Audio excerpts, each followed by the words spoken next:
Educational classes के इस platform पे मैं अतुल मिश्रा आप सभी का स्वागत करता हूँ। तो जैसा कि हमारी पॉलिटी का रिवीजन सीरीज चल रहा था और उसमें हमने पार्ट 1 कर लिया था। ये हमारा पार्ट 2 है जिसमें आज हम आर्टिकल से स्टार्ट करेंगे, अनुच्छेद 1 से। फर्स्ट वाले पार्ट में मैंने आपको प्रस्तावना और बाकी जो भी संविधान सभा वगैरह और उससे पहले जो इम्पोर्टेंट एक्ट थे उसमें जो जो प्रावधान हुए थे वो, और कहाँ से किस देश के संविधान से क्या पार्ट लिया गया है, हमारे संविधान में क्या जोड़ा गया है, ये सब मैंने करा दिया है। तो उस वीडियो को आप ज़रूर देखें और ये नेक्स्ट वीडियो है, ठीक है। तो आज हम अनुच्छेद 1 से स्टार्ट करते हैं। देखिए, अब सबसे पहले हम जो स्टार्ट करेंगे वो संघ राज्य क्षेत्र हमारा, ठीक है। क्या है? संघ राज्य क्षेत्र। तो चलिए देखिए, तो ये है आपका आर्टिकल 1 अनुच्छेद 1। अनुच्छेद 1 क्या कहता है? अनुच्छेद 1 कहता है कि भारत जो है वो राज्यों का क्या है? भारत राज्यों का संघ है। भारत क्या है? भारत राज्यों का संघ है, ठीक है। ये अनुच्छेद 1 कहता है, यानी राज्यों का संघ है। ये क्या करें? अ यूनियन ऑफ स्टेट, ठीक है। यानी भारतीय परिसंघ राज्यों के साथ किसी समझौते का परिणाम नहीं है। यानी ये नहीं है कि राज्यों के साथ कोई समझौता किया गया है तब वो हमारे मतलब हमारे देश में अंदर सीमा है। ये सभी राज्यों को मिला करके सारा आपका यूपी, महाराष्ट्र, ठीक है, और एमपी, ठीक, ऐसे सभी ईटीसी जितने भी राज्य हैं, नॉर्थ से लेकर के साउथ तक, ईस्ट से लेकर के वेस्ट तक, जितने भी आपके स्टेट हैं उन सबको मिला करके भारत का निर्माण हुआ है, एक संघ का निर्माण हुआ है, ठीक है। ना कि इनमें से किसी भी राज्य से ये समझौता किया गया है कि आप हमारे यहाँ हो। तो इस तरह कहा जाता है कि भारत क्या है? राज्यों का एक संघ है। भारत क्या है? राज्यों का एक संघ है।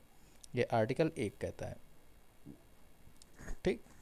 अब भारत राज्य क्षेत्र के अंतर्गत क्या क्या आते हैं, ये चीज़ें इंपॉर्टेंट हैं, ये भी आपको आर्टिकल। तो राज्यों के जो भी राज्य क्षेत्र होंगे वो भारत के राज्य क्षेत्र के अंतर्गत आते हैं। जितने भी संघ राज्य क्षेत्र हैं, यूटीज़ हैं, वो भारत के राज्य क्षेत्र के अंदर आते हैं। और ऐसे जो भी राज्य क्षेत्र जो अर्जित किए जाए, ठीक है, वो भारत के राज्य क्षेत्र के अंतर्गत आते हैं। अब कल को मान लो भारत पाकिस्तान का युद्ध हुआ, ठीक है, और भारत ने पाकिस्तान का कुछ पार्ट कुछ पार्ट तक कब्जा कर लिया, ठीक। तो अब ये जो है ये भारतीय राज्य क्षेत्र के अंतर्गत आएगा, ठीक है। अब इसको क्या किया जाएगा? अगर भारत नहीं देता है तो ये भारतीय राज्य क्षेत्र के अंतर्गत आ जाएगा, ठीक है। यहाँ के जो लोग होंगे वो भारतीय राज्य क्षेत्र के अंतर्गत आ जाएंगे, ठीक। तो इस तरह से समझिए कि भारत क्या है? अनुच्छेद 1 के अनुसार भारत के राज्य क्षेत्र के अंतर्गत ये सारी तीनों चीज़ें आती हैं। फिर हमारा आता है आर्टिकल 2। आर्टिकल 2 क्या कहता है कि संसद को, किसको, ठीक है। अब संसद को, जब मैं संसद कहता हूँ तो आप लोग ध्यान रखिए संसद में क्या क्या आते हैं। संसद में आपका लोकसभा और राज्यसभा तो आता ही है, ये तो है ही आपका। इसके साथ साथ आपका राष्ट्रपति भी जोड़ा जाएगा, ठीक है। तो एक तरह से समझ लीजिए कि राष्ट्रपति कुछ नहीं है, ये मतलब संसद वर्ड अगर लिखा जाए कि संसद को नए राज्य, मतलब संसद में तो मेन यही होते हैं ना, लोकसभा और राज्यसभा होते हैं, लेकिन कहीं कहीं राष्ट्रपति को भी इंक्लूड किया जाता है, ठीक है। तो ये चीज़ें ध्यान रखिएगा। जैसे संसद को संघ के नए राज्यों के प्रवेश, संसद को क्या है? संघ के नए राज्यों के प्रवेश, यानी जो नया राज्य अगर कोई आ रहा है उसके प्रवेश या उसके स्थापना के लिए विधि बनाने का अधिकार है, ठीक। अब मान लो कल को जो पीओके, पाकिस्तान ऑक्यूपाइड कश्मीर है, वो भारत के क्षेत्र में आ गया, ठीक। तो वो एक नए राज्य के रूप में, अगर भारत ने उसको अपने अंडर कर लिया तो वो भारत में एक नए राज्य के रूप में क्या हो सकता है? प्रवेश कर सकता है, ठीक है। उसको भारत एक नया राज्य बना सकता है। या मान लो कि दो स्टेट बहुत बड़े बड़े हैं, ठीक है, जैसे मान लो एमपी और यूपी बड़ा बड़ा है। अब एमपी और यूपी के आधे आधे भाग को काट करके नया राज्य बना दिया गया, तो उसको कहते हैं नए राज्य की स्थापना। वो किसके द्वारा करनी होगी? वो संसद का ही काम है, ठीक है। उसके लिए वो कोई भी विधि या नियम बना सकता है।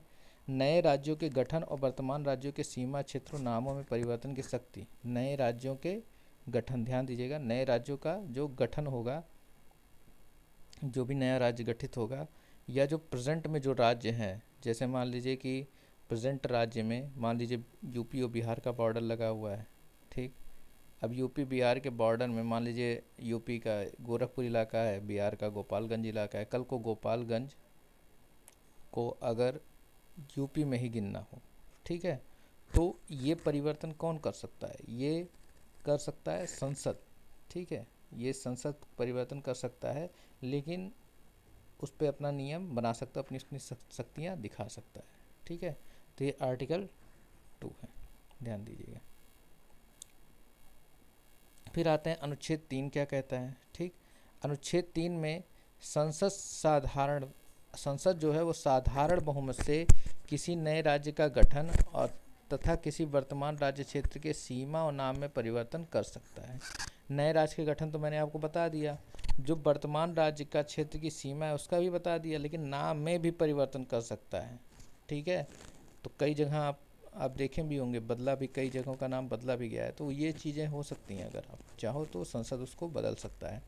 इसके लिए संबंधित विधेयक राष्ट्रपति की सिफारिश से ही संसद में प्रस्तुत की जाएगी, ठीक है। अब आ गया ना, इसके लिए जो भी विधेयक प्रस्तुत होगा, जो भी संबंधित विधेयक होगा वो प्रस्तुत किया जाएगा, वो राष्ट्रपति की सिफारिश से ही संसद में प्रस्तुत की जाएंगी, ठीक है। तो यहाँ से राष्ट्रपति भी इसमें इंक्लूड हो गया, ठीक। अब आर्टिकल 4 देखो, अनुच्छेद 4 क्या कहता है।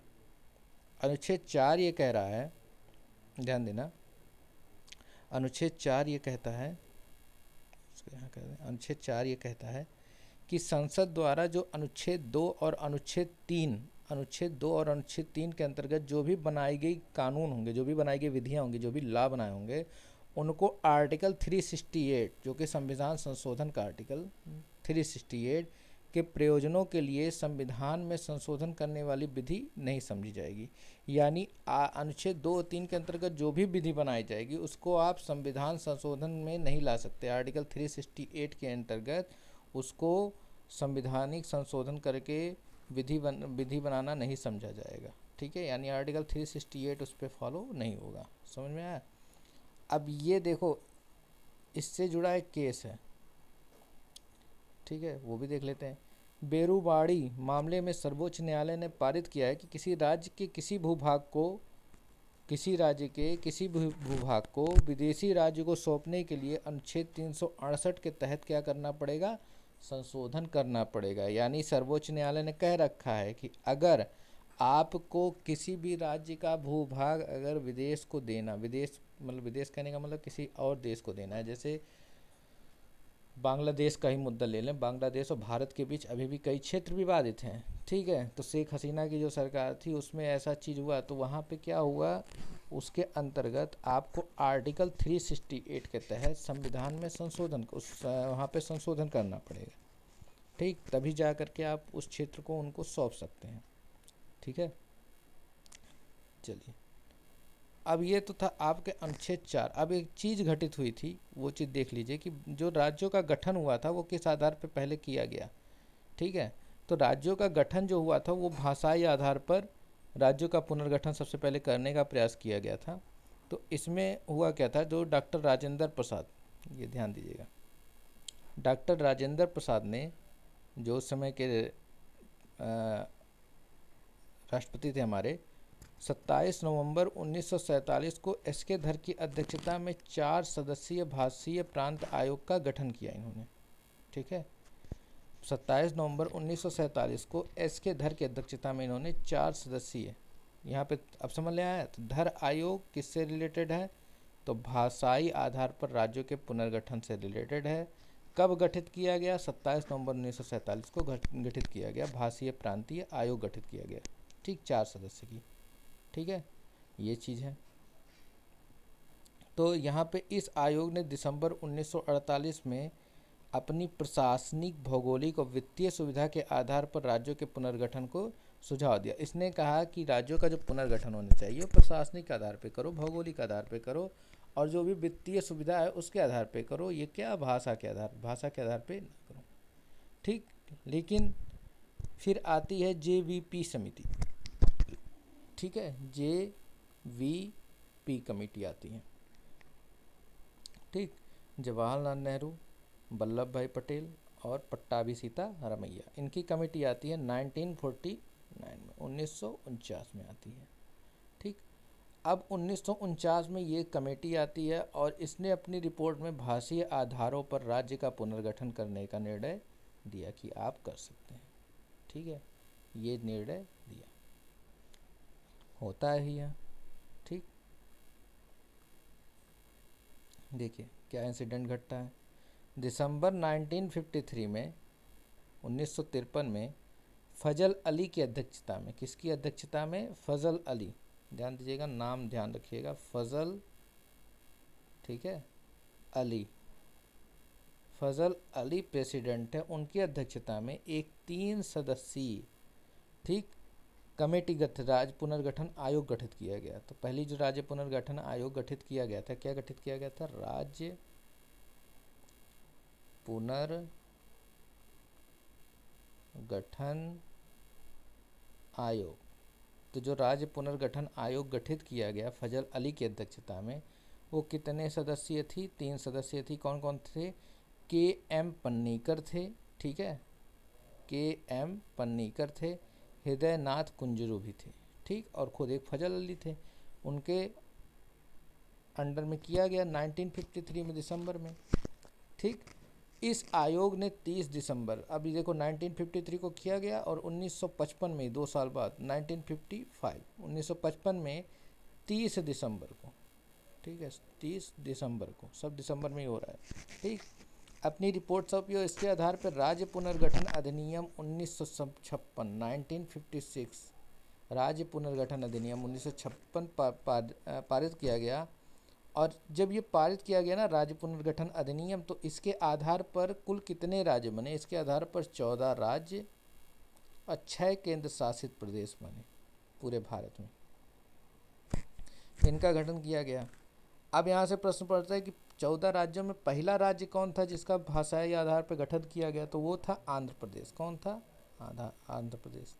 तो ये चीज़ें ध्यान रखिएगा, ठीक है, ये चीज़ें आपसे पूछ सकती हैं।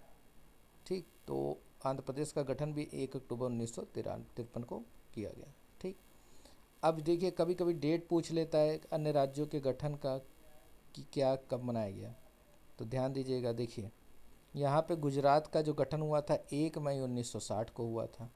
नागालैंड का गठन जो हुआ था 1 दिसंबर 1963 को हुआ था। हरियाणा का गठन 1 नवंबर 1966 को हुआ था। हिमाचल प्रदेश का 25 जनवरी 1971 को हुआ था। मेघालय का 21 जनवरी 1972 को हुआ था। मणिपुर का और त्रिपुरा का एक साथ 21 जनवरी 1972 को हुआ था। सिक्किम का 16 मई 1975 को हुआ था। मिजोरम का भी वही हुआ था 16 मई 1975 को।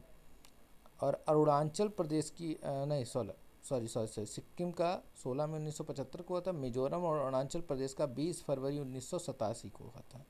ठीक है, तो मिजोरम और अरुणाचल प्रदेश का एक साथ हुआ था, ये ध्यान रखिएगा। गोवा का बात करें तो 30 मई 1987 को हुआ था, गोवा का भी। छत्तीसगढ़ की बात करें तो 1 नवंबर 2000 को हुआ था। उत्तराखंड 9 नवंबर 2000 को हुआ था। झारखंड की स्थापना 15 नवंबर 2000 को हुआ था, तो 2000 में 3 ये थी। ठीक है, तेलंगाना की स्थापना 2 जून 2014 को हुई थी। ठीक, 2 जून 2014 को हुई थी। फिर यहाँ पे देखें आप, लद्दाख की स्थापना 31 अक्टूबर 2019 को, रिसेंटली की बात है। जम्मू कश्मीर की 31 अक्टूबर 2019 को हुई थी। ठीक, दमन दीव दादर और नागर हवेली का 26 जनवरी 2020 को हुई थी। ठीक है, 26 जनवरी 2020 को हुई थी। चलिए, तो ये कुछ थे, इनको देख लीजिएगा बढ़िया से। अब आते हैं हमारे नेक्स्ट सेगमेंट पे। नेक्स्ट हमारा जो है, हमें पढ़ना क्या है? नागरिकता। क्या पढ़ना है? नागरिकता। What is citizenship. ठीक, तो यहाँ पे देखिए ध्यान दीजिएगा, बोला है इसने कि भाग 2 में अनुच्छेद 5 से 11 तक नागरिकता से संबंधित है। और भारत में कैसी नागरिकता है? भारत में एकल नागरिकता का प्रावधान है। कैसी नागरिकता का? एकल नागरिकता का। भारतीय नागरिकों को कितने प्रकार से नागरिकता दी जाती है? तो यहाँ से देखिएगा कितने प्रकार से दिखाया गया है, 5 प्रकार से। ठीक, कौन कौन सा है? जन्म से, वंश परंपरा से, पंजीकरण से, देशीयकरण से और भूमि अर्जन से। ये 5 प्रकार से भारतीयों को नागरिकता प्रदान की जाती है। ठीक है, अब ये तो नागरिकता प्रदान करने की बात हुई। अगर बात आ जाती है कि नागरिकता का अंत कितने प्रकार से होता है, तो देखिए कितने प्रकार से होता है। नागरिकता का तो जो अंत होता है, पहला है किसी अन्य देश की नागरिकता अगर किसी भारतीय नागरिक ने ग्रहण कर ली तो उसकी नागरिकता स्वतः समाप्त हो जाती है। ठीक, अभी अक्षय कुमार का कनाडा वाला मामला आया था, ठीक है, कि उनको कनाडा का भी सिटीजनशिप उन्होंने ले रखा है। तो इस तरह से बातें उठी कि क्या उनकी भारतीय नागरिकता ख़त्म हो गई। ठीक है, दूसरा आप देखिए, नागरिकता का स्वतः परित्याग कर देना, कि नागरिकता का आपने स्वतः परित्याग कर दिया है तो वो चीज़ हो जाती है। फिर सरकार द्वारा अगर वंचित कर दिया जाए, सरकार द्वारा वंचित कैसे किया जाता है, अगर किसी के ऊपर आतंकवादी जैसे मुद्दे लग जाएं, ठीक है, कोई टेररिस्ट बन गया हो, तो उसको उसकी नागरिकता स्वतः सरकार समाप्त कर देती है। ठीक, अब यहाँ पे नागरिकता संशोधन विधेयक, देखिए नागरिकता संशोधन विधेयक 12 दिसंबर 2019 को राष्ट्रपति द्वारा मंजूरी दी गई और 10 जनवरी 2020 से ये लागू हो गई। 10 जनवरी 2020 से लागू हो गई। ठीक है, अब अनुच्छेद 5 से 11 तक नागरिकता। अब आप देखिए 5 में क्या है, अनुच्छेद 5 में कहता है संविधान के प्रारंभ के समय, संविधान के प्रारंभ के समय से, यानी जब संविधान बना उसके पहले से जन्म, वंश, पंजीकरण, देशीयकरण के आधार पर नागरिकता का प्रावधान किया गया है हमारे संविधान में। ठीक है, यानी जो संविधान बना उससे पहले अगर कोई जन्मा है या उस जो भी वंश पंजीकरण है, ठीक है, या देशीयकरण, उस किसी देश को अपने में सम्मिलित कर, किसी देश के क्षेत्र को अपने में सम्मिलित कर लिया गया है, तो वहाँ के सारे नागरिक हमारे नागरिक होंगे, ये कहा गया है। अनुच्छेद 6 में कहा है कि पाकिस्तान से भारत में प्रव्रजन करने वाले कुछ व्यक्तियों को नागरिकता का अधिकार है। यानी अगर पाकिस्तान से भारत में कुछ लोग आना चाहते हैं स्वतः वहाँ की नागरिकता को त्याग करके, तो उनका क्या है, अधिकार है, नागरिकता का उनको अधिकार है। अनुच्छेद 7 क्या कहता है कि पाकिस्तान को प्रव्रजन करने वाले कुछ व्यक्तियों के नागरिकता का अधिकार है। ठीक, यानी पाकिस्तान में गए हुए, यहाँ से कुछ लोग अगर गए हुए हैं उस समय विभाजन के समय, और वो फिर पुनः वापस लौटना चाहते थे, तो उनको भी नागरिकता का अधिकार प्राप्त है। ठीक है, लेकिन कैसे, उसके लिए अलग से प्रावधान है। ठीक, उतना डीप नहीं जाएंगे चूँकि रिवीजन सीरीज़ है। ठीक है, अनुच्छेद 8 देखिए क्या है, भारत के बाहर रहने वाले भारतीय उद्भव के कुछ व्यक्तियों को नागरिकता का अधिकार है। ठीक है, यानी जैसे जो भारत के बाहर रहने वाले भारतीय हैं, उनका अगर वहाँ पे जन्म होता है, बाहर विदेशों में कहीं जन्म होता है, लेकिन उनके माता पिता यहाँ के नागरिक हैं पहले से ही, और किसी कारणवश उनका जन्म विदेशों में होता है, तो भी वो भारत के नागरिक होंगे। ठीक है, ये आर्टिकल में अकॉर्डिंग। ठीक, अनुच्छेद 9 की बात करें तो अनुच्छेद 9 में क्या है, अनुच्छेद 9 में कहा है कि विदेशी राज्यों की नागरिकता स्वेच्छा से अर्जित करने वाले व्यक्तियों का नागरिक ना होना। यानी अपनी स्वेच्छा से अगर कोई भी भारतीय नागरिक विदेशों की, चाहे वो किसी भी कंट्री की हो, उसकी नागरिकता को वो एक्सेप्ट करता है, तो उसकी नागरिकता उसी समय से, भारतीय नागरिकता स्वतः समाप्त हो जाती है। अनुच्छेद 10 कहता है कि नागरिकता के अधिकार का बना रहना, नागरिकता के अधिकारों का बना रहना, ये आर्टिकल 10 में बताया गया है कि किस किस केस में आपकी नागरिकता का अधिकार बना रहता है।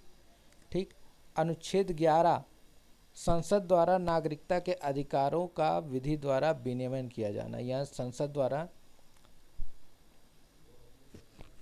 में ऐसी विधियां बनाई जाती हैं जिसके द्वारा नागरिकता के जो अधिकार हैं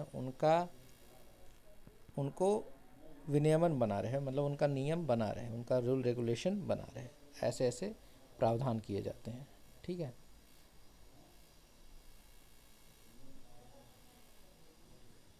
अभी सिटीजन अमेंडमेंट एक्ट वगैरह था ना, ये सब चीज़ें वो सब इसी में आएंगी। ठीक, अब देखिए मूल अधिकार, हमें क्या पढ़ना है, मूल अधिकार, फंडामेंटल राइट्स।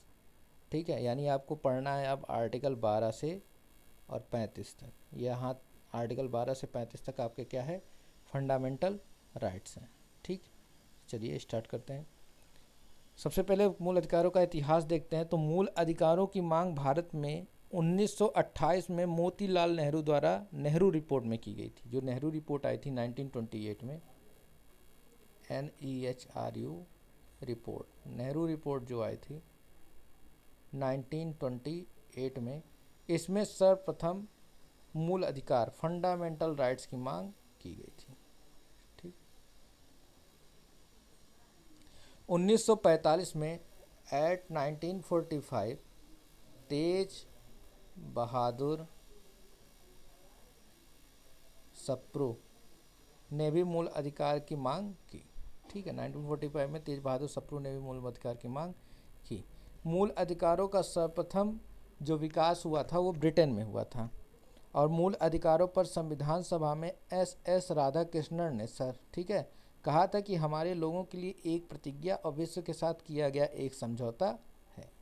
ठीक, मूल अधिकार वे अधिकार होते हैं जो व्यक्ति के जीवन के लिए मूलभूत तथा अपरिहार्य होने के कारण, ठीक है, यानी व्यक्ति के जीवन के लिए बहुत ही मूलभूत और बहुत ही जरूरी होने के कारण संविधान द्वारा नागरिकों को प्रदान किए जाते हैं।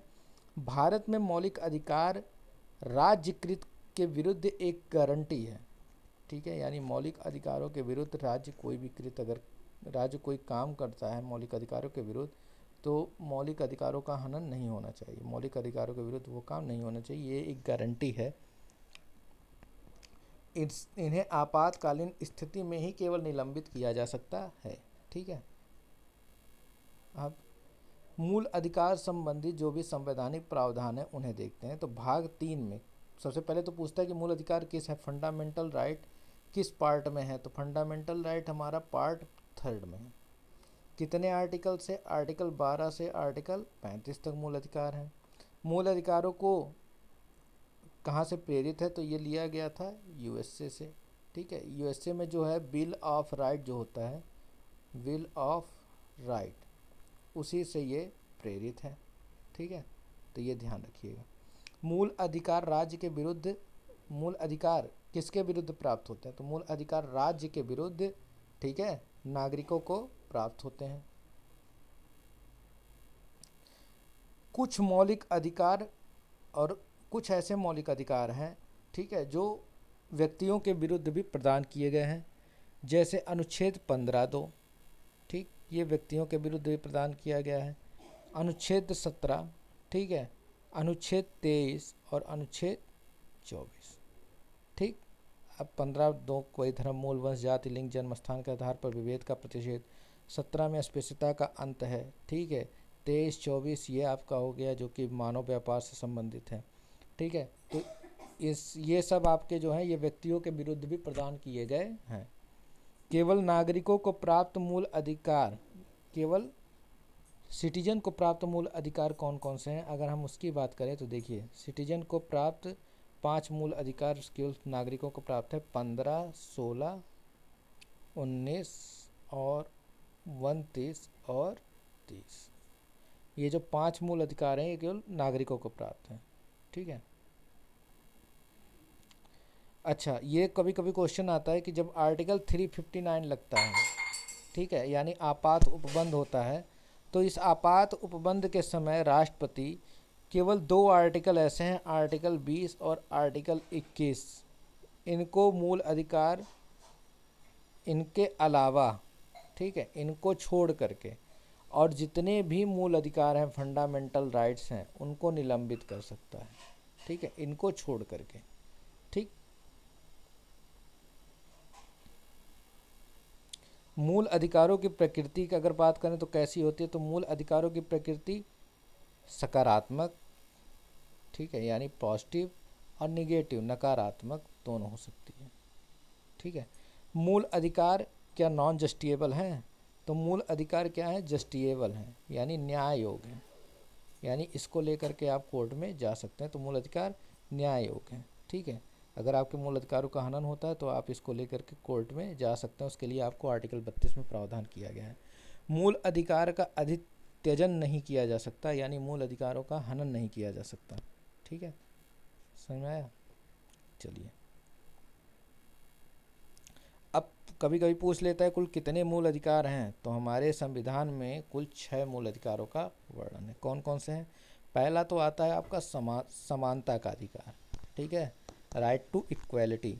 ये आर्टिकल 14 से 18 के बीच में है, ठीक है। इसके लिए जो पहला वाला आर्टिकल है, आर्टिकल 14 से 18 के बीच आपके राइट टू इक्वेलिटी है, ठीक।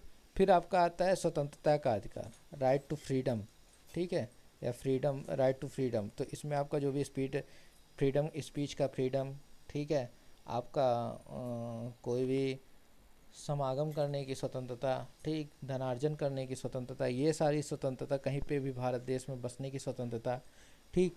तो ये आपके स्वतंत्रता का अधिकार है, ठीक है, स्वतंत्रता का अधिकार है। फिर अगला शोषण के विरुद्ध अधिकार, तो ये आपके आर्टिकल 23 और 24 में है। 14वां जो है आपका धार्मिक स्वतंत्रता का अधिकार भी है, जो कि 25 और 26, 25 से लेकर के 28 आर्टिकल के बीच देखने को मिलेगा। यानी 25, 26, 27, 28 ये 4 आर्टिकल जो हैं ये आपके धार्मिक स्वतंत्रता के अधिकार से रिलेटेड हैं। संस्कृति और शिक्षा संबंधी अधिकार तो वो आर्टिकल 29 और 30 में देखने को मिलेगा। और संवैधानिक उपचारों का अधिकार जो कि आपको आर्टिकल 32 में देखने को मिलेगा। चलिए, अब देखते हैं आर्टिकल 14 से 18 समानता का अधिकार हमने पढ़ा।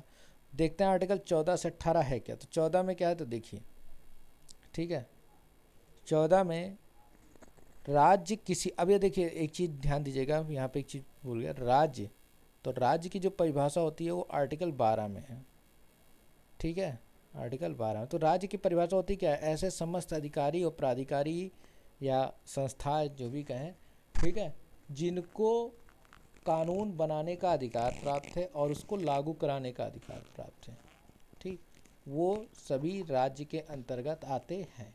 अब चाहे उसमें आप संसद के जितने संसद को लीजिए, राज्यसभा, लोकसभा, चाहे आप विधानसभा, विधान परिषद को लीजिए, चाहे आप संवैधानिक जो भी पद पे रहने वाले प्राधिकारी हैं, ठीक है, राष्ट्रपति से लेकर के अन्य को, और इन सबको लीजिए, ये सब, इन सबको क्या है, इन सबको अधिकार प्राप्त है कि ये कानून बनाएंगे और उस कानून को लागू करवाएंगे, ठीक है, उस कानून को लागू कराएंगे। लेकिन जो निजी संस्थान होते हैं वो राज्य के अंतर्गत नहीं आते, वो राज्य की परिभाषा के अंतर्गत नहीं आते हैं, ठीक है। चलिए, अब यहाँ पे देखते हैं आर्टिकल 14 क्या कहता है। आर्टिकल 14 कहता है कि राज्य किसी व्यक्ति के भारतीय राज्य क्षेत्र में विधि के समक्ष समता और विधियों के समान संरक्षण से वंचित नहीं करेगा। यानी ये बताता है कि जो भी हमारा विधि होगा, जो भी हमारा कानून होगा, जो भी नियम होगा, उस भारत के सभी नागरिकों के लिए एक समान होगा, ठीक है। उसके लिए एक केस भी हुआ था, जैसे मिनर्वा मिल्स बनाम भारत संघ के बाद में विधि के शासन को संविधान का आधारभूत ढांचा घोषित किया गया था। तो वैसे भी सुप्रीम कोर्ट ने कहा है कि आधारभूत ढांचे में परिवर्तन नहीं किया जा सकता। अतः मिनर्वा विल्स मामले में जो समता का अधिकार में विधि के समक्ष समता को आर्टिकल 14 में रखा गया, ठीक है, क्योंकि विधियों में समान संरक्षण से कोई भी वंचित नहीं होगा, चाहे कोई गरीब हो। इसीलिए आप देखिए कि कोई भी अगर गरीब है जिसके पास फीस देने की भी सुविधा नहीं है, अगर वो जुडिशरी में, न्यायपालिका में जाता है तो न्यायपालिका उसको वकील प्रदान करती है, ठीक है, सरकारी वकील इसीलिए रखे जाते हैं, ठीक है, तो उनको वकील प्रदान किया जाता है, ठीक। तो इस तरह से एक समानता का भाव है संविधान में। उसी कटघरे में अगर न्यायपालिका के सामने अगर कोर्ट ऑफ रूम आपने देखा होगा, तो उसी कटघरे में हर उस व्यक्ति को खड़ा किया जाएगा, चाहे वो बहुत बड़ा अधिकारी हो, बहुत बड़ा प्राधिकारी हो, और चाहे कोई गरीब व्यक्ति हो, ठीक है। तो न्याय के समय, मतलब ये कहने का अर्थ है, आर्टिकल 14 ये कहता है कि विधि के समक्ष सबको समानता प्राप्त है या विधियों का समान संरक्षण से कोई वंचित नहीं रहेगा। अनुच्छेद 15, फिर आते हैं आर्टिकल 15। आर्टिकल 15 क्या कहता है कि धर्म, मूल, वंश, जाति, लिंग, जन्म स्थान के आधार पर विभेद का प्रतिषेध, यानी धर्म के आधार पे या मूल वंश के आधार पे या जाति के आधार पे या किसी लिंग के आधार पे, लिंग अब कैसे, जैसे ट्रांसजेंडर्स वगैरह से अगर, ठीक है, तो ऐसा नहीं, या किसी के जन्म स्थान के आधार पे आप उसका विरोध नहीं कर सकते हैं, आप उसका प्रतिषेध नहीं कर सकते हैं, ठीक है।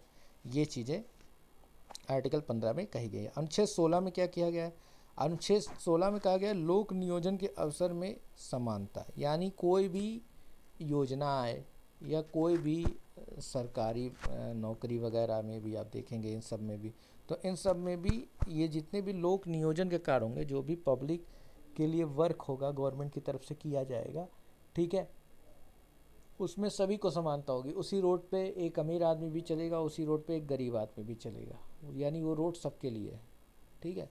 तो यहाँ से अनुच्छेद 16 ये आपको अधिकार प्रदान करता है, मूल अधिकार प्रदान करता है, ठीक। अनुच्छेद 17 आपको मूल अधिकार प्रदान करता है, अस्पृश्यता का अंत होगा, यानी समाज में कोई भी ऊंच नीच नहीं होगा, ठीक है, सब में समान भाव रहेगा। अनुच्छेद 18 उपाधियों का अंत, ठीक। अब उपाधियों का अंत जैसे उसमें भी कुछ चीज़ों को छोड़ के, जैसे सेना की उपाधियाँ हो गई, ठीक है, सेना की उपाधियाँ, इन सबको छोड़ करके अगर बात करें तो अन्य जो उपाधियाँ होती हैं उनको, उनका अंत कर दिया गया, ठीक है। मद्रास बनाम चंपकम दोराय राजन 1951 का केस था। इसके मद्रास बनाम चंपक राय दोराय राजन, इनका 1951 का केस था।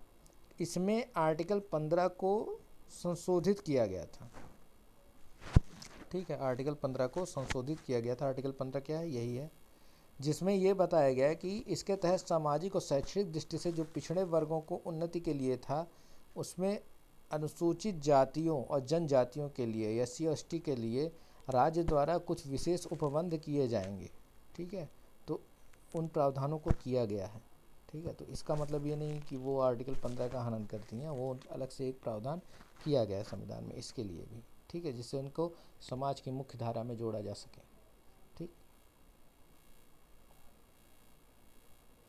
अनुच्छेद 15(5), अब यहाँ पे जो बाद वाली चीज़ें होती हैं उनको देखना है कि उनसे रिलेटेड क्या क्या प्रावधान है।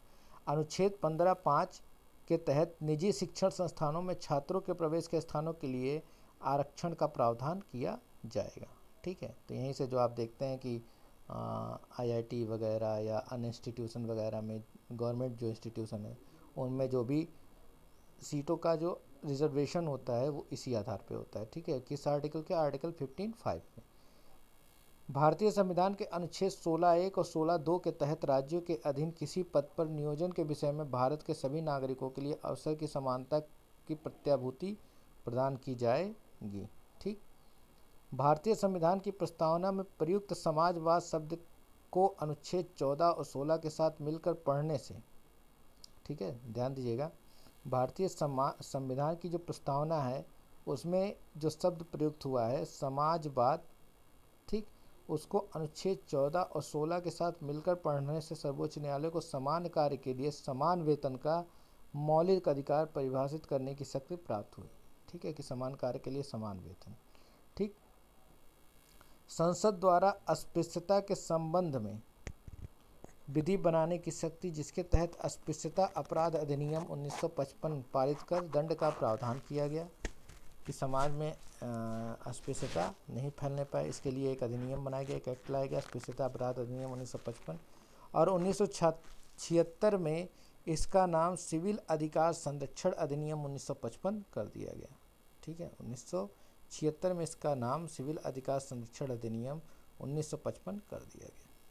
तो ये था आपका समानता का अधिकार। अब हम पढ़ते हैं स्वतंत्रता का अधिकार, फंडामेंटल राइट्स, ठीक है, मतलब फ्रीडम ऑफ फंडामेंटल राइट, ठीक है,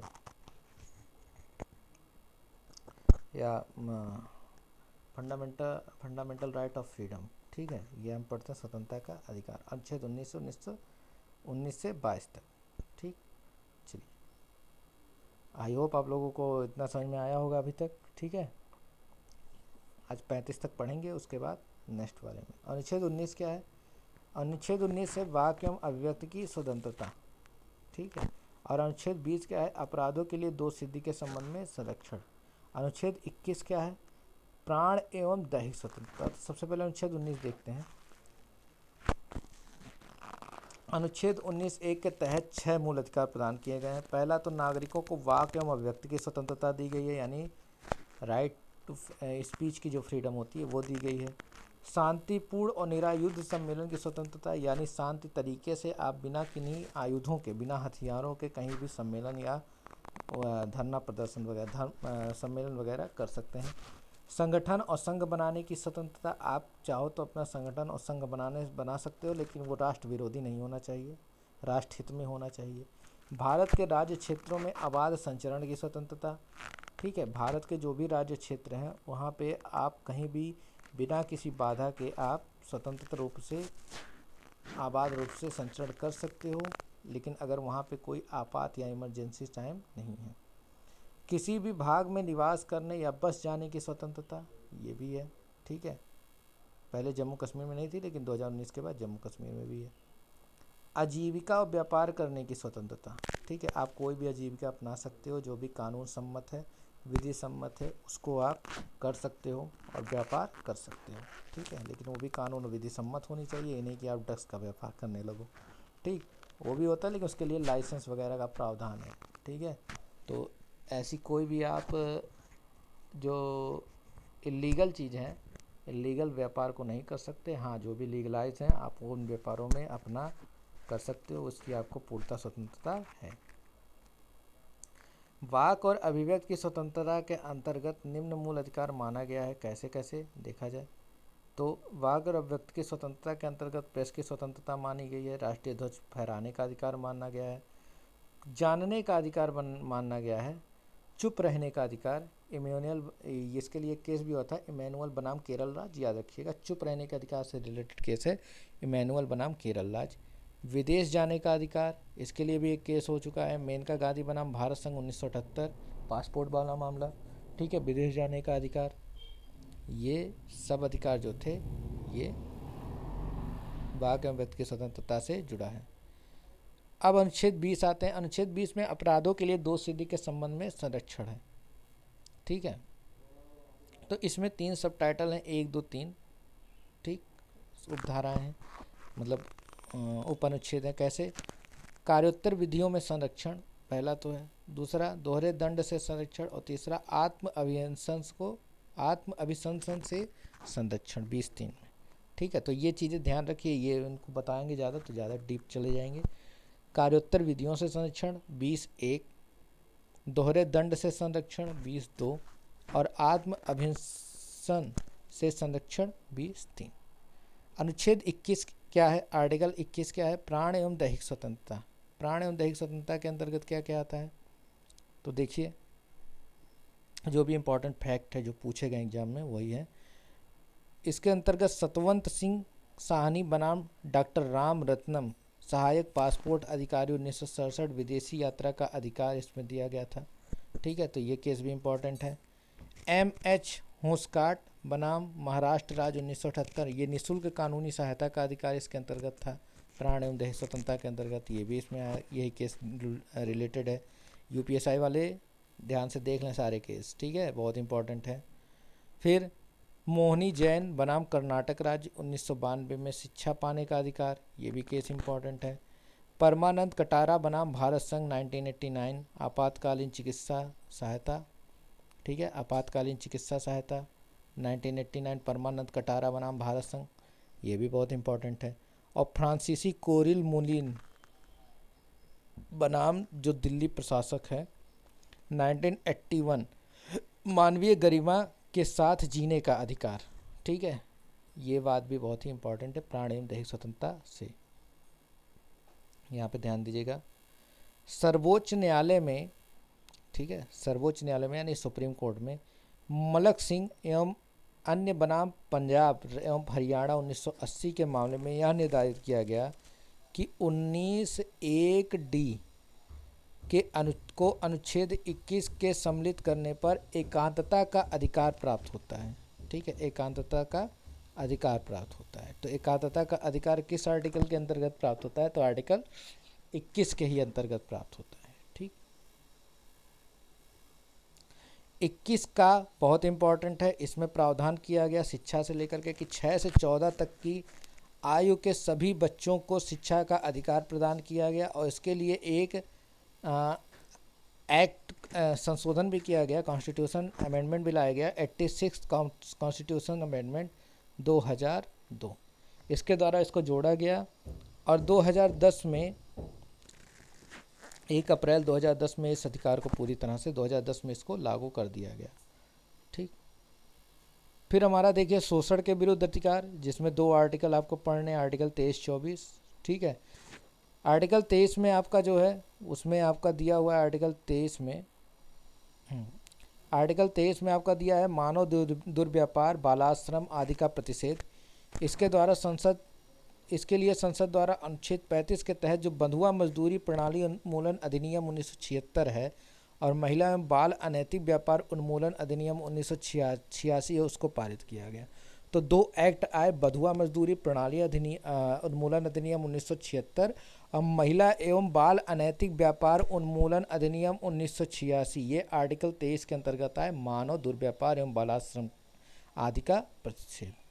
अनुच्छेद 24 ये कहता है कि 14 वर्ष से कम उम्र के सभी बच्चों को कल कारखानों में और जो भी जोखिम बड़े कार्य होंगे उनसे उसमें पूर्ण कार्य में नियोजन का प्रतिषेध किया गया, यानी मनाही किया गया कि वो कार्य नहीं करेंगे, वो उन कार्यों में वो संलग्न नहीं रहेंगे। इसके लिए कुछ एक्ट पारित हुआ, इम्पॉर्टेंट एक्ट थे। ठीक है, उन एक्ट को हम ध्यान रखेंगे और रिलेटेड सन याद रखेंगे। जैसे 1938 में एक एक्ट आया था बालक नियोजन अधिनियम, यानी अंग्रेज भी इसको लेकर के बहुत ही सजग थे और उन्होंने एक एक्ट लाया था बालक नियोजन अधिनियम 1938। फिर देखिए भारतीय कारखाना अधिनियम 1948 आया। ठीक है, शिशु अधिनियम 1966 आया और बाल श्रम एवं प्रतिषेध एवं विनियमन अधिनियम 1986 आया। तो 1938 में बालक नियोजन अधिनियम, 1948 में भारतीय कारखाना अधिनियम, 1966 में शिशु अधिनियम, 1986 में बाल श्रम प्रतिषेध एवं विनियमन अधिनियम आया। ये इंपॉर्टेंट एक्ट थे आर्टिकल 24 के अंतर्गत। ठीक, आर्टिकल 22 21 के बाद 22 भी देखना चाहिए था, सॉरी 22 छूट गया था। 22 में क्या था, कुछ दशाओं में गिरफ्तारी और निरोध से संरक्षण। इसके अंतर्गत गिरफ्तार व्यक्ति को गिरफ्तारी का कारण जानने का अधिकार है, अपनी रुचि के जो भी अधिवक्ता यानी जो भी वकील वो करना चाहे उसका अधिकार है, और गिरफ्तारी के 24 घंटे के अंदर उसको न्यायालय के समक्ष पेश करना किए जाने का अधिकार है मजिस्ट्रेट के सामने। सॉरी। ठीक है, फिर अगला हमारा आता है धार्मिक स्वतंत्रता का अधिकार। शोषण का अधिकार तो हो गया, धार्मिक स्वतंत्रता का अधिकार। तो धार्मिक स्वतंत्रता के अधिकार में हम 4 आर्टिकल पढ़ेंगे 25 से लेकर के 28 तक। ठीक, तो इसमें देखिए आर्टिकल 25 कहता है व्यक्तियों के अंतःकरण और धार्मिक क्रियाकलापों की स्वतंत्रता, यानी व्यक्ति अपने अंतःकरण में के अनुसार जिस भी धर्म को मानता है और जो भी वो धार्मिक क्रियाकलाप उसको लेकर के वो करना चाहता है, पूजा पाठ जो भी करना चाहता है या नमाज वगैरह जो भी अदा करना चाहता है, उसका उसको अधिकार प्राप्त है। हमारा संविधान उसे अधिकार देता है आर्टिकल 25 के अंदर। आर्टिकल 25 में प्रयुक्त हिंदू शब्द के अंतर्गत, अब देखो जो हिंदू होते हैं वो मात्र ये नहीं है कि हिंदू के अंतर्गत केवल सनातनी आएंगे, मतलब हिंदू के अंतर्गत कौन कौन, बौद्ध आएगा, जैन आएगा, सिख आएंगे, ये तीनों भी हिंदू के ही पार्ट हैं। ठीक है, हिंदू के अंतर्गत ही इनको माना गया है संविधान में। सिखों को कृपाण धारण करने की रखने का अधिकार प्राप्त है और इसके अंतर्गत शामिल है। ठीक, अनुच्छेद 26 की बात करें तो इसको धार्मिक कार्यों के प्रबंधन की स्वतंत्रता है कि मतलब कोई भी अगर धार्मिक कार्य से रिलेटेड कोई भी इनको प्रबंधन करना है तो वो कोई भी धर्म का हो वो कर सकता है। ठीक है, चाहे वो कथा वाचन करना हो तो वो करवा सकता है, या कहीं पे कोई सम्मेलन करना हो, ठीक है, वो कर सकता है। अनुच्छेद 27 क्या कहता है, आर्टिकल 27 ये अधिकार देता है नागरिकों को कि किसी भी व्यक्ति को कोई ऐसा कर देने के लिए विवश नहीं किया जाएगा जिसकी आय को किसी विशेष धर्म की अभिवृद्धि के लिए व्यय किया जाए।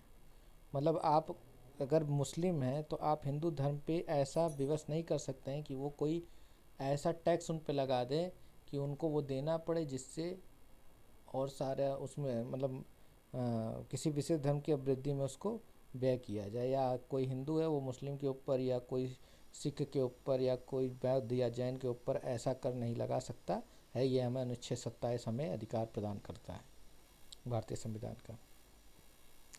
अनुच्छेद 28 क्या कहता है? अनुच्छेद 28 कहता है कुछ शिक्षण संस्थाओं में धार्मिक शिक्षा दिए जाने का प्रतिषेध। ठीक है, यानी कुछ ऐसे शिक्षण संस्थाएं हैं जिनमें धार्मिक शिक्षाओं को आप नहीं प्रदान कर सकते, ये 28 प्रावधान करता है। फिर हमारे पास 2 आर्टिकल आते हैं आगे, संस्कृति और शिक्षा संबंधी अधिकार। तो अनुच्छेद 29 कहता है कि अल्पसंख्यक वर्गों के हितों का संरक्षण, यानी शिक्षा के मामले में अल्पसंख्यकों को आरक्षण प्रदान किया जाएगा, उनके हितों को उनके हितों को रखा जाएगा। और अनुच्छेद 30 कहता है कि अल्पसंख्यक वर्ग को शिक्षण संस्थाओं की स्थापना और प्रशासन, उसका प्रशासन करने का अधिकार प्राप्त है। तो जितने भी आप ये सेंट बेसिल, सेंटर ड्यूज और अन्य ये मतलब ये सारे क्रिश्चियन कॉलेज देखते हैं, या आप दारुल उलूम या इन सब से रिलेटेड जितने भी आपके शिक्षण संस्थान देखते हैं, जामिया मालिया, ठीक है, ये सब तो ये BHU वगैरह हो गए, बनारस हिंदू यूनिवर्सिटी हो गई, तो ये सब कैसे संस्था, ये सब धार्मिक संस्था हैं, ठीक है, एक तरह से। और इनको शिक्षण संस्थाओं की स्थापना और प्रशासन करने का इनको अधिकार है, ठीक है, वो कर सकते हैं। आर्टिकल 44, अब यहाँ पे एक चीज़ ध्यान दीजिएगा, अभी आर्टिकल 44 कहाँ से आ गया, देखिए 1978 में एक 44वां संविधान संशोधन हुआ था, जिसमें जो था आर्टिकल 31 को निरसित करके जो संपत्ति का अधिकार है उसको एक कानूनी अधिकार का दर्जा दे दिया गया था, और इसको जोड़ दिया गया था आर्टिकल 300 का में, ठीक है, कानूनी अधिकार बना दिया गया था, ठीक, तो ये ध्यान रखिएगा। फिर हमारा आर्टिकल 32 आता है जो कि संवैधानिक उपचारों का अधिकार है, ठीक है, आर्टिकल 32 जिसको BR अम्बेडकर ने मिनी संविधान कहा है, ठीक है, और यह संविधान की आत्मा कहा है। तो इसके तहत संवैधानिक उपचारों का अधिकार और मूल अधिकार डॉक्टर भीमराव अम्बेडकर ने इसे भारतीय संविधान की हृदय या आत्मा कहा है, ठीक। जब किसी व्यक्ति के मूल अधिकारों का हनन होता है, उसका उल्लंघन होता है, तो उसके उपचार के लिए उच्चतम न्यायालय की शरण में जा सकता है, ये आर्टिकल 32 में है। और आर्टिकल 226 कहता है कि वो उच्च न्यायालय की भी शरण में जा सकता है, ठीक, उच्च न्यायालय की भी शरण में जा सकता है। अनुच्छेद 32 के तहत सर्वोच्च न्यायालय और अनुच्छेद 226 के तहत उच्च न्यायालय मौलिक अधिकारों के उल्लंघन संबंधित उपचार प्रदान कर सकते हैं। न्यायपालिका को मौलिक अधिकारों का संरक्षक, ठीक है, अगर हम कहें कि मौलिक अधिकारों का संरक्षक कौन है तो न्यायपालिका है, और भारत के संविधान का अभिभावक कौन है तो न्यायपालिका है। मूल अधिकारों को प्रवर्तित कराने के लिए उच्चतम न्यायालय में 5 प्रकार की रिटें होती हैं: परमादेश, प्रतिषेध, उत्प्रेषण, अधिकार परीक्षा, ये होती हैं। इनको इंग्लिश में कहते हैं हैबियस कार्पस, मैंडेमस, प्रोहिबिशन, सेरिटोरेरी और क्यो वारंटो, ठीक है। केशवानंद भारती बनाम केरल राज्य मामला 1973 के बाद में सर्वोच्च न्यायालय द्वारा संविधान की मूल संरचना के सिद्धांत का प्रतिपादन किया गया था। तो ये थे आपके फंडामेंटल राइट्स 12 से लेकर के 35 तक। जो भी इम्पॉर्टेंट फैक्ट, मैंने क्या बोला था, इम्पॉर्टेंट फैक्ट जो बार बार एग्ज़ाम में पूछे गए हैं वो सारे इसमें हैं आपके रिवीजन के लिए, ये गलत नहीं होने चाहिए। बाकी नई चीज़ें आप खुद पढ़ सकते हैं, ठीक है। ये मोस्टली पॉलिटी की जो क्लास है ये UPSI वालों के लिए बहुत ही बेनिफिट साबित हो सकती है, उनको शॉर्ट टर्म रिवीजन के लिए, तो UPSI वाले भी देखें इसको। और अदर एग्ज़ाम जो भी है कम्पिटेटिव, जैसे SSC CGL वगैरह, ये लोग भी इसको देख सकते हैं और इसका लाभ ले सकते हैं। तो प्लीज़ लाइक कीजिए, शेयर कीजिए, सब्सक्राइब कीजिए, ठीक है, ऐसे ही वीडियो और आती रहेंगी। Thank you so much, take care.